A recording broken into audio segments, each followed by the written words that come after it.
Okay, I want to talk about the real number system.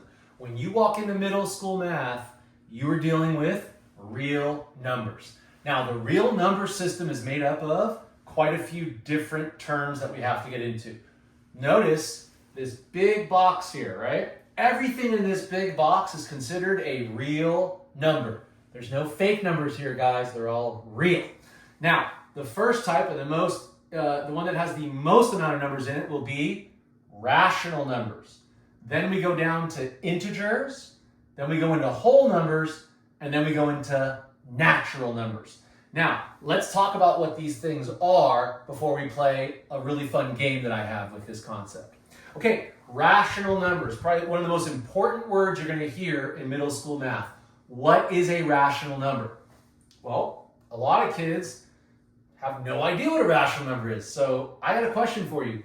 What word do you see in rational and don't say rat? Oh, I see that word. That's a math word. Ratio. What is a ratio? Let's talk about that, guys. So a ratio. A ratio is a comparison of two different types of numbers. So if I wanted to say the number of dogs, the number of human beings that live at my house, I can set up as a ratio. I have 2 dogs to 5 human beings living at my house. That's a ratio, 2 to 5. You can also write a ratio as 2 colon 5, but the most popular way to write a ratio in math is as a, what is it, guys? As a fraction. So these are all the same thing, but the most popular way is to write it as a fraction. So what is a rational number then? A rational number is any number that can be expressed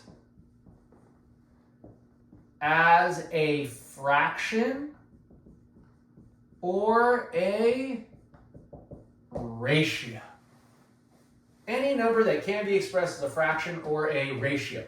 Let's get into some examples of all these rational numbers, because in middle school math, we'll be dealing with all of them. So here's an example, some examples of rational numbers. Here we go. 1/2. Is that a rational number? Yes, it is, because it's a fraction. How about this? 0 and 25 hundredths. Is that a rational number?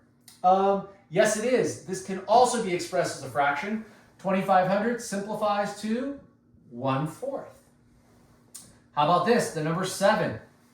Can 7 be written as a fraction? Yes, it can. You can give any whole number a pair of pants, put it over 1, and now 7 is a fraction. 7 over 1. There are even more. Watch this. What about a percentage? 73%. Can that be written as a fraction? Yes, it can. Percents are always out of 100. So 73% is the same thing as saying 73 over 100. Are there more? Yes, there are more. What if I had a negative number like -8? Can I write that as a fraction? Yes, I can. -8 can be written as -8 over 1. Couple more, guys. How about a repeating decimal? 0 and 3/10 repeating. That could also be written as a fraction. That is 1/3. So what I'm trying to get at is there are many different numbers that are considered rational in math. And a lot of times people tell me, oh, it's only fractions, it's only decimals. That's not true. It's all fractions. It's all decimals that either repeat or terminate. It's all percentages. It could even be mixed numbers that convert to improper fractions. Those are all rational numbers. The next type of number are integers. Let's talk about what those are. What are integers? Well, integers are positive and negative whole numbers. So integers don't have decimals, don't have fractions, don't have percents. They're just positive and negative whole numbers.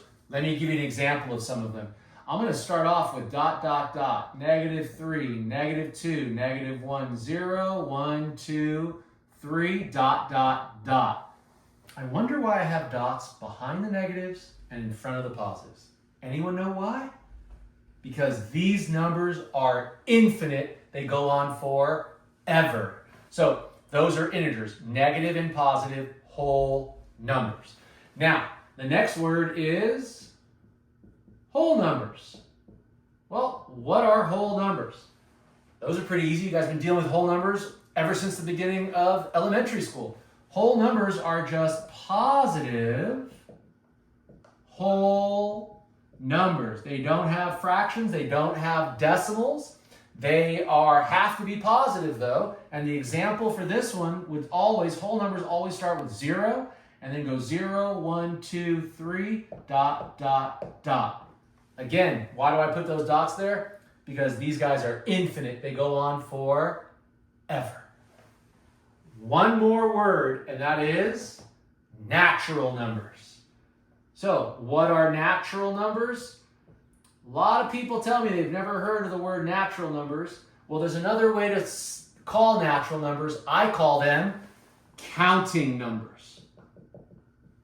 They are just counting numbers. So basically, if you think about it, if you wanted to count windows in a room, you wouldn't point to the wall and say there's 0 windows over there, and then 1, 2 windows. When you start counting, you always start with 1, then 2, then 3. So counting numbers are very similar to whole numbers, except they don't start with 0.